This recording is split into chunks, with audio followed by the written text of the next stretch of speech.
of abounding happiness. Great is the thirst for happiness, and equally great is the lack of happiness.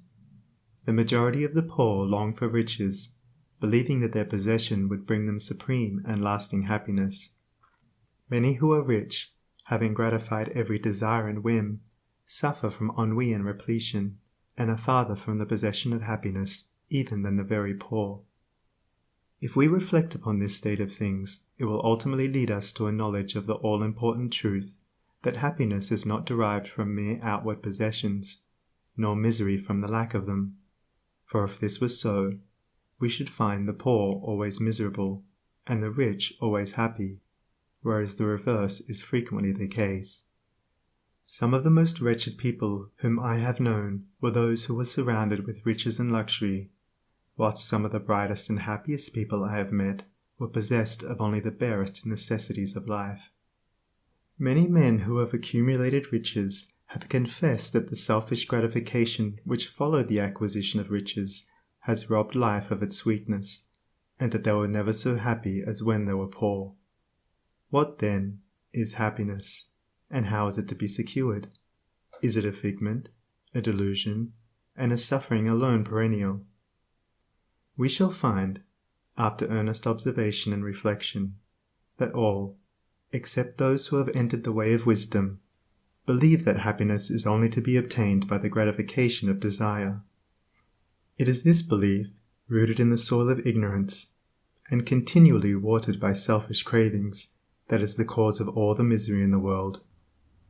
And I do not limit the word desire to the grosser animal cravings. It extends to the higher psychic realm, where far more powerful, subtle, and insidious cravings hold in bondage the intellectual and refined, depriving them of all that beauty, harmony, and purity of soul whose expression is happiness. Most people will admit that selfishness is the cause of all the unhappiness in the world, but they fall under the soul-destroying delusion that it is somebody else's selfishness, and not their own.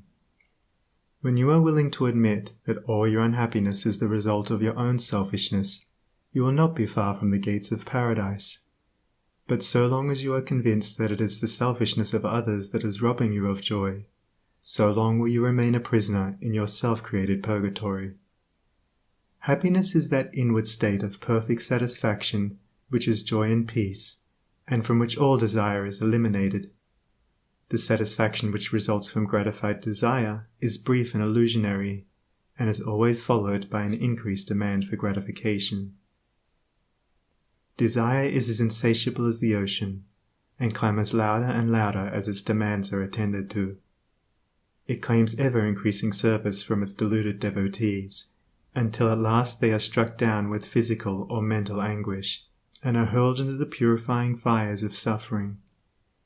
Desire is the reign of hell, and all torments are centered there.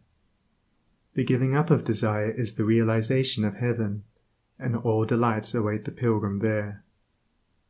I sent my soul through the invisible, some letter of that afterlife to spell, and by my soul returned to me, and whispered, I myself am heaven and hell. Heaven and hell are inward states. Sink into self and all its gratifications, and you sink into hell. Rise above self into that state of consciousness which is the utter denial and forgetfulness of self, and you enter heaven. Self is blind, without judgment, not possessed of true knowledge, and always leads to suffering. Correct perception, unbiased judgment, and true knowledge belong only to the divine state, and only in so far as you realize this divine consciousness can you know what real happiness is.